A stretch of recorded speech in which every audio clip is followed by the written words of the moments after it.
बेटियों से भी गुजारिश करूंगा, खुदारा कभी शादी वगैरह के फंक्शन में जाओ और जी चाहे आज फैशन में दुपट्टा उतार के जाना है, मेरे हुजूर की कुर्बानियां याद कर लेना। तुम्हारी कोई औकात न थी अगर हुजूर ने तुम्हें इज्जत न बख्शी होती। घर तो क्या तुम्हें जूतियों में जगह आज न मिलती अगर मेरे हुजूर ने ये ना कहा होता मेरी बेटी मेरे जिगर का टुकड़ा है। आज जो इज्जतें हैं, जो बाप कल बेटी को कत्ल करने में फख्र महसूस करता था, आज सफेद बाल लेके रक्षा चला के मजदूरी करके पालने में फख्र महसूस करता है। ये तब्दीली किसकी वजह से आई? मेरे हुजूर की वजह से आई है। खुदारा बेटियों, कभी बाप को रुसवा ना करना, कभी बाप को जलील ना करना। 18 साल ये मजदूर बन के मजदूरी करता रहा, लेकिन कभी तुझे घर से निकलने पे मजबूर नहीं किया। ये चाहता तो ये भी तुझसे बर्तन धुलवा के अपने घर का खर्चा चला लेता, लेकिन खुद मजदूरी की इसलिए कि बेटी तेरी इज्जत सलामत रहे, तेरे नाज सलामत रहे। वो लोगों कितने जालिम है वो बाप जो बेटियों से नफरत करते, उनके पैदा होने पे घिन करते। आज भी दावे के साथ कहता हूँ, ये उलमा अक्सर मुसाफिर रहते हैं, कोई कहीं दीन की तबलीग करता है, कोई कहीं करता है, लेकिन पूछो इन उलमा से, जब कभी घर जाना होता है 8 दिन में 10 दिन में, वो घर में बेटी होती है ना, तो कितनी भी थकन हो, अगर बेटी 6 महीने की भी है, बाप सीने पे लेटाता है, उसकी ठोकरें जब सीने पे लगती हैं, अल्लाह ठोकर की बरकत से बदन की थकन उतार दिया करता है। बेटी होती है। कभी बेटियों से नफरत ना करना। बेटियां कभी कभी वो कर जाती जो बेटे नहीं कर पाते, बेटे नहीं कर पाते हैं, कभी कभी बेटियां वो कर जाती हैं। और तजर्बा ना किया हो तो कर लेना। कभी आना बाहर शहर से, कभी परदेश से आना और कह देना मैं आधी रात को घर पहुंच रहा हूं, और घर के अंदर तेरा बेटा भी हो, तेरी बीवी भी हो जिसने 7 जीले मरने की कसमें खा रखी है, वो बेटा भी हो जो कहता हो जिंदगी तुझ पे लुटा ली है, लेकिन आधी रात हो। जब कभी आधी रात को घर में आओगे, दरवाजा खटखटाना, दरवाजा खटखटाना। जो सबसे पहली आवाज तेरी आवाज पे निकलेगी वो बीवी और बेटे की आवाज नहीं बल्कि तेरी बेटी की आवाज। अक्सर बेटियां रातों को सोया नहीं करती कि बाप आने वाला है, हम इनके साथ जुल्म कर रहे हैं, इनके साथ जुल्म कर रहे हैं। अल्लाह अकबर, बेटी बेटी होती है। 10 मिनट और बात कर लूं मैं आगे को। बेटी, सारे बोले बेटी, अभी नहीं बोले, अल्लाह आपको जबान चलाने की तौफीक बख्शे। बेटी बेटी होती है।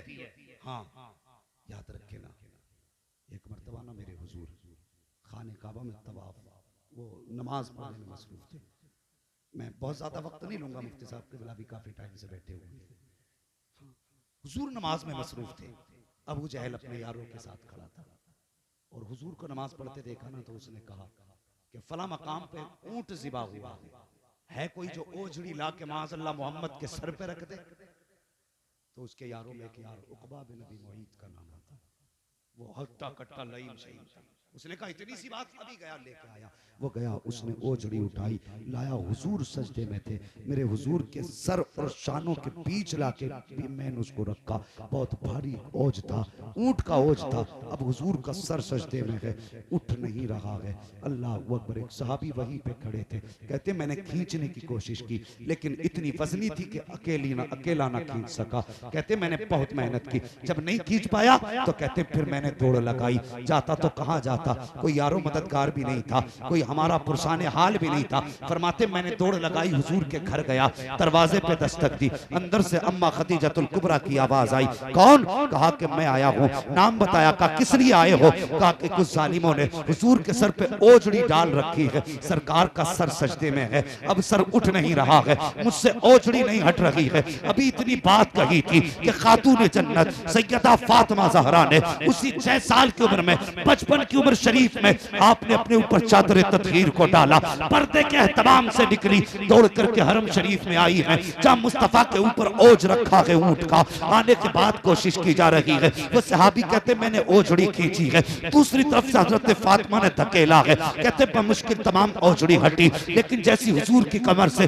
ओझड़ी हटी है, मेरे हुजूर ने सजदे से सर उठाया है। तो क्या बयान करते हैं? कहते हुजूर की आंखें सुर्ख थी, चेहरा आंसुओं से तर था, पूरा चेहरा सुर्ख तख्ता हुजूर का। हजरत फातिमा ने बाप का चेहरा देखा, दौड़ करके बाप की गोद में बैठी, दुपट्टे का कोना संभाला, बाप का माथा साफ करती जा रही है, रोती जा रही है। मेरे हुजूर ने बेटी का यह हाल देखा कि बस फिर क्या था, नबुव्वत की आंख में आंसू आ गए। मेरे हुजूर जब आंख में आंसू लाए हैं, अब फातिमा ज़हरा के ज़ब्त का बंधन टूटा है। आप भी हिचकी भर के बाप का माथा चूम के रोई है, और रोने के बाद आपने रुख किया के काबे की तरफ देख के कहती है, ए मेरे खुदा बता तो सही, क्या मेरा बाप सच्चा रसूल नहीं है? क्या ये जो दीन लाया है वो सच्चा नहीं है? क्या इसका पढ़ने वाला कुरान सच्चा नहीं है? बता तो सही, क्या इसका मजहब सच्चा नहीं है? अल्लाह अकबर। क्या या अल्लाह, अगर मेरा बाप सच्चा है, इसका मजहब सच्चा है, इसका दीन सच्चा है, फिर बता तो सही, ये चलता है तो लोग कांटे क्यों बिछाते हैं?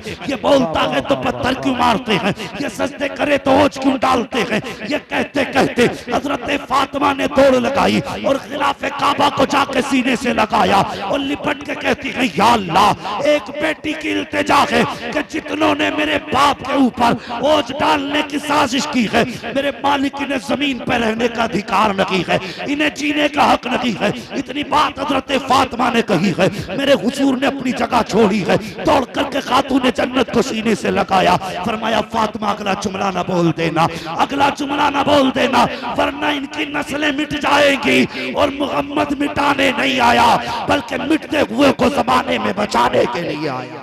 सुभान अल्लाह। नारे तकबीर, नारे रिसालत, नारे गौसियत, मसलके आला हजरत, फैजाने आला हजरत, जश्न दस्तार बंदी जामिया रज़विया रहमतुल उलूम हजरत अल्लामा मुफ्ती हम्माद साहिब किबला।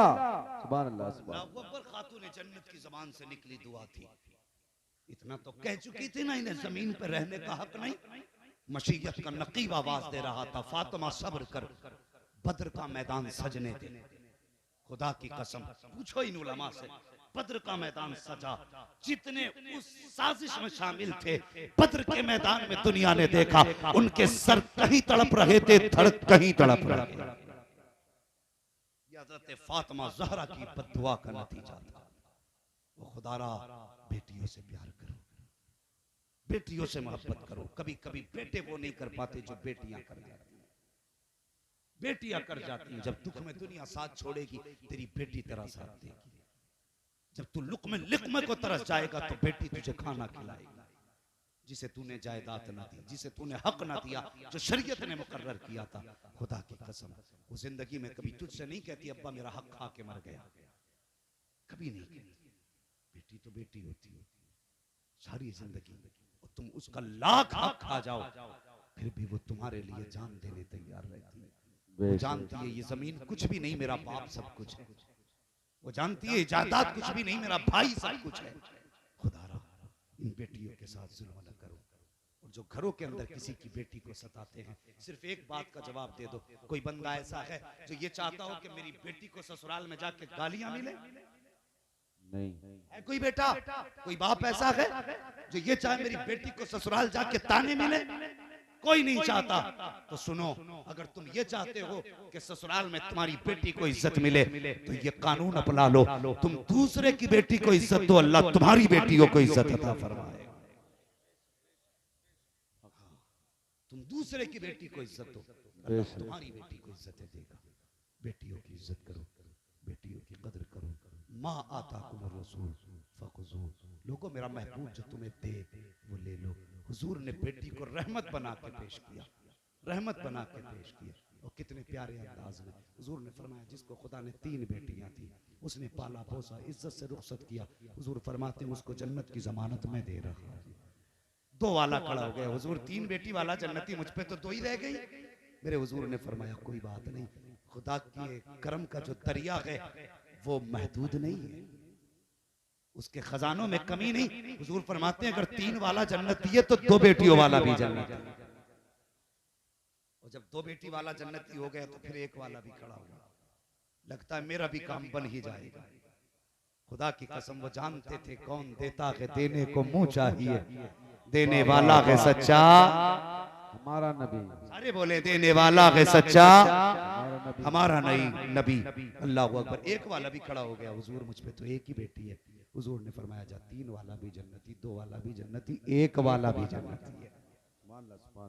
तो काम तीनों का बन गया, 3 वाला जन्नती, 2 वाला जन्नती, 1 वाला जन्नती। फिर उसको तो ख्याल आना ही था ना जिसपे बेटी नहीं थी। एक सहाबी उठ के खड़े हुए, हुजूर इन पे 3 थी, ये भी जन्नती, इन पे 2 ये भी जन्नती, इन पे 1 ये भी जन्नती। हुजूर मुझ पे तो बेटी नहीं है। मेरे हुजूर ने फरमाया जा, अगर खुदा ने बेटी नहीं दी ना तो बेटी की तमन्ना लेके मर जाना, क़यामत में लावारिस नहीं होगा तो उसका हाथ पकड़ के मैं जन्नत में दाखिल करूंगा। हाँ, बेटी की तमन्ना अगर जन्नत दिला सकती है तो बेटी की परवरिश तुम्हें कहां से कहां पहुंचा सकती है। बेटियों को इज्जत दिया करो, बेटियों की कदर किया करो और किसी की बेटी को रुलाया ना करो। अल्लाह बेटी देना, शुक्र अदा करना, इसलिए कि बेटे दुआओं से मिल जाते हैं, बेटियां नसीबों से मिला करती, नसीबों से बेटियां मिला करती हैं। इसलिए जरूरी है कि अब बेटियों की भी इज्जत करें, कद्र करें, निकाह को आसान करें। ये जो रस्में चली आ रही हैं, जितनी गैर मुस्लिमों की रस्में थी, आज सब हमारे अंदर मौजूद है, सारी हमारे अंदर मौजूद है। खुदारा इन रस्मों को कम करें। पैसे की कसरत है, 1 लाख का तू आतिशबाजी न कर, मदरसे में आ, कारी साहब कबला अल्लामा साहब से कह, हजरत बताओ बच्चे पानी कौन सा पीते हैं? अगर फ्रिज नहीं है एक फ्रिज का इंतजाम कर दे, अगर पंखा नहीं है तो पंखा लगा दे, कूलर नहीं है कुरान वालों के लिए कूलर का इंतजाम कर दे। हाँ, अगर बिस्तर नहीं है, कोई गरीब तालिब इल्म है उसके बिस्तर का इंतजाम कर दे। गारंटी है तेरे मरने के बाद तेरे करोड़ों की जायदाद में बेटे तेरे नाम के हर साल 1 लाख रुपए खर्च करेंगे। गारंटी है कोई? कोई गारंटी नहीं बेटे। कभी कब्रिस्तान जाके देखा कर, कितनी कब्रों पे ताजा फूल मिलेंगे और कितनी कब्रों पे तो साहिब कोई मिट्टी डालने वाला नजर नहीं आता। क्या उनके वारिस नहीं थे? उन्होंने जायदाद नहीं छोड़ी, उन्होंने भी जायदाद छोड़ी, लेकिन बेटों ने याशियों में उड़ा दी, आतिशबाजियों में बेटों ने उड़ा दी। बाप का जनाजा याद नहीं आता बेटों को, बाप की कब्र याद नहीं आती। अपने जीते जी आखिरत का इंतजाम कर जाओ, मदरसे में कूलर लगवाओ, एसी लगवाओ, फ्रिज लगवाओ, ठंडी हवा का इंतजाम कर। मैं नहीं जानता 50 साल बाद तेरे मरने के कोई दुआ करे ना करे। अगर तूने इस इदारे रहमतुल उलूम में एक एसी लगवा दी या बच्चों के लिए कूलर का इंतजाम कर दिया तो तेरे मरने के 100 साल के बाद भी अगर कूलर बाकी है वो चलेगा, उसके सामने बैठ के कुरान वाला कुरान पढ़ेगा। इसको गर्मी लगेगी, उधर कूलर से ठंडी हवा चलेगी, वो हवा करके इस हाफिज के बदन को लगेगी। जब ठंडे झोंकों से इसका बदन ठंडा होगा तो दावे के साथ कहता हूं तू कब्र में होगा, ये मदरसे में होगा, कोई तेरे लिए दुआ करे ना करे, इधर हाफिज का बदन ठंडा होगा, उधर अल्लाह कब्र में तेरी रूह को सर्दी अता फरमा। पैसे लाके आतिशबाजी जब शुरू करता, दबा दब दबा दब दबा दब, बच्चे कूद गए, बूढ़े कूद गए, कितनों के दिल थम गए, लेकिन प्रधान का बेटा रुकने का नाम ही नहीं ले रहा। सब प्रधानगिरी निकल जाएगी। मौत जब झटका देगी ना तब पता चलेगा क्या लेके जा रहे हैं, क्या करके जा रहे हैं। खुदारा जीते जी ने काम कर लें, इदारों का ख्याल करें। दुश्मन मदारिस के पीछे हैं। अब तक तो ये था कि गैर मुखालिफ थे, तकलीफ होती है अपने ही हमारी सफ में मदरसों के मुखालिफ नजर आते हैं। कुछ लोगों को यही काम है, जी इसे बनवाने की क्या जरूरत थी, ये गेट लगवाने की क्या जरूरत थी? जरूरत तो जनाब आपकी भी नहीं थी। आप क्या करने आए हो दुनिया में? आपकी क्या जरूरत थी? अल्लामा साहब फरमा रहे हैं एतराज ही करने चले आए। तो सुने, मेहरबानी करें, दुश्मन अगर तकलीफ देते हैं तो दर्द कम होता है, और जब अपने तकलीफ देते हैं तो दर्द ज्यादा होता है।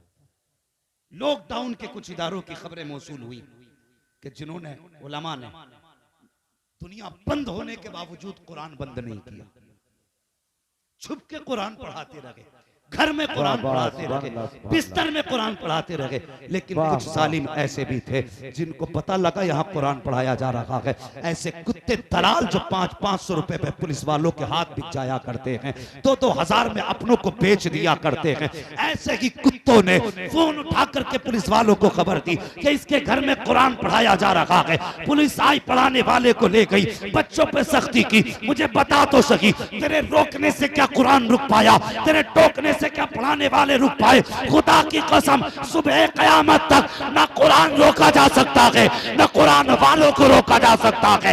लेकिन तेरी जिंदगी कब तक? एक दिन ऐसा आएगा, मौत धक्का देगी, तू कब्र में होगा, अल्लाह तुझे इतना रुलाएगा कि रोते रोते आंसू खत्म हो जाएंगे, कोई आंसू पोंछने वाला नसीब नहीं हो सकता। बेशक बेशक बात। आज ले उनकी पनाह, आज मदद मांग उनसे, कल न मानेंगे कयामत में अगर मान ले। तुझे क्या लगता मदरसों की मुखालफत करके जाए और तुझे तीजे बख्शवाएंगे? वहां भी ना समझना बरेलवी हूं और तुमसे पक्का हूं।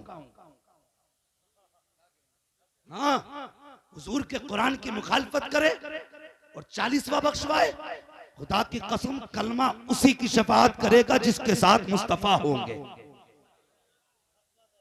हाँ, और मुस्तफा उसके साथ होंगे जो उनके मिशन के साथ होगा। जो उनके मिशन के खिलाफ होगा तो फिर खैरियत नहीं है। मरना है एक दिन, जीते जी कुरान की खिदमत कर जाओ।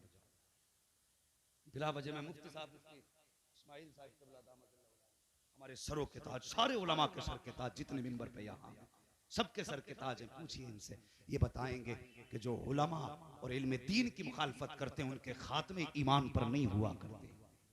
बुरी बुरी मौतें मरते हमने लोगों को देखा। खुदा के वास्ते कुरान की इज्जत करें, कुरान वालों की इज्जत करें, इन्हें हिकारत से न देखें, इनको कभी भी नीची निगाह से न देखें। ये आखिरत का सरमाया है, जन्नत का सहारा है, आखिरत का भरोसा है। हाँ, अल्लाह तौफीक दे, अगर कुछ खिलाने की हैसियत ना हो तो अल्लाह की ज़मीन से निकलने वाले चश्मे से पानी भर के ही पिला देना। अगर ये जन्नत में गए तो इंशाअल्लाह तुम्हें भी साथ में लेके जाएंगे। हाँ, और लेकिन हमारी ऐसी बस्तियां जहाँ पे हाफिज कारी कसरत से होते, वहाँ इज्जत इसलिए नहीं करते हमारा लल्ला खुदा हाफिज है, हमारा पोता खुदा हाफिज है। बेटे ये पोता बाद में है, कुरान का कारी पहले है कुरान का कारी, इसकी इज्जत कर। और कुरान वालों से हुजूर कितना प्यार फरमाते। हजरत इमाम आसिम रहमतुल्लाह ताला अलैह जब कुरान पढ़ा करते थे तो मुंह से मुश्को अंबर की खुशबू आया करती थी। अब तो बोल दो सुभान अल्लाह। हाँ, हाथ मत उठाना अगर थकने का डर हो तो, और मरने का डर हो तो कतई मत उठाना, और कमजोरी ना हो तो बोल दो सुभान अल्लाह। है खाली लंगर के सहारे आए या कुछ खा पी के भी आए? घर से कुछ खा पी के भी आया करो जो सुभान अल्लाह कहने का सहारा बना रहा है। अगर खा के आए तो जरा जोर से कह दें या रसूल अल्लाह। अल्लाह सलामत रखे। अब भी ऐसा लग रहा है जलसा शुरू हुआ है, मगर बात आखिरी खत्म करने लगा हूँ। हजरत इमाम आसिम रहमतुल्लाह ताला अलैह आप जब कुरान पढ़ते थे तो मुंह से मुझको अंबर की खुशबू आती थी। शागिर्द कहने लगे हुजूर क्या बात है, कुछ दिन से देख रहे हैं मुंह से मुझको अंबर की खुशबू आ रही है। हजरत जी 4 साल से खिदमत में हैं, लेकिन कुछ महीनों से मुश्क की खुशबू आ रही। तो इमाम आसिम फरमाने लगे बेटे इसमें एक राज है। कहने लगे हजरत बताओ ना। तो फरमाने लगे राज तब तक राज है जब तक बताया ना जाए, और जब बात खुल गई तो राज राज नहीं रहता। तो कुछ शागिर्द उस्ताद के मुंह चढ़े होते, नहीं नहीं बताओ हजरत। तो फरमाने लगे एक दिन ना मेरी आंख लगी, ख्वाब में हुजूर तशरीफ ले आए। बोलो यार सुभान अल्लाह। ख्वाब में हुजूर तशरीफ ले आए और मुझसे कहने लगे आसिम जरा कुरान पढ़ के सुना। फरमाते मैंने कुरान पढ़ना शुरू किया। जब मैं कुरान पढ़ रहा था हुजूर अपने लब मेरे लबों पे रख रहे थे। कहते जब से हुजूर ने मेरे लबों पे अपने लब रखे हैं, खुदा की कसम जब जब कुरान पढ़ता हूँ मुंह से मुझको अंबर की खुशबू आया करती। बेशक बेशक वो जमात है जब ये कुरान पढ़े तो हुजूर मुस्कुराया करते हैं। वो इन्हें कहते हो ज़कात खाने वाला जा रहा है, हया कर, ये ज़कात वाला नहीं, ये बख्शिश वाला जा रहा है, ये चंदे वाला नहीं, ये अल्लाह वाला जा रहा है। इनकी इज्जत किया करो, इनकी कदर किया करो, उलमा की खिदमत करें। हुजूर ने कुरान दिया, हमें इसका पूरा ख्याल करना है। दुनिया मिटाने पे लगी है, मिटाए, जितनी ताकत चाहे लगा ले। और हुजूर के गरीब उम्मतियों से इतनी गुजारिश है, अब तुम मदरसे के कांधे से कांधा लगा के खड़े हो जाओ और इन उलमा से कह दो कुरान पढ़ाना तुम्हारा काम है, खर्चे उठाना हमारा काम। वाह तुम्हारे घर में कमी ना आएगी, अल्लाह से तिजारत करो। तौफीक दे तो एक वक्त का खाना खिलाना, पानी पिलाना। हाँ बस रात बहुत हो चुकी है, वक्त काफ़ी हो चुका है। मेरे बोलने में मदन साहब लफ्ज़ जो खताएं लफ्ज़िशें सरजद हुई हों मौला अपने हबीब के सदक़े में तमाम ख़ताओं को माफ़ फरमाए, बस जो हुए अगलात उनको माफ़ फरमाए। रब कायनात ज़िंदगी ने दिया साथ, फिर होगी मुलाकात, चमन रहा फूल खिलेंगे, ज़िंदगी रही फिर मिलेंगे, मुसाफिर हैं हम भी, मुसाफिर हो तुम भी, किसी मोड़ पर फिर मुलाकात होगी। फ़कीरान आए सदा कर चले, सदा खुश रहो, ये दुआ कर चले। सारे लोग कलमा शरीफ पढ़ लीजिए, ला इलाहा इल्लल्लाहु मुहम्मदुर रसूलुल्लाह मा अलैना इल्लल बलाग। अस्सलामु अलैकुम व रहमतुल्लाहि व बरकातहू।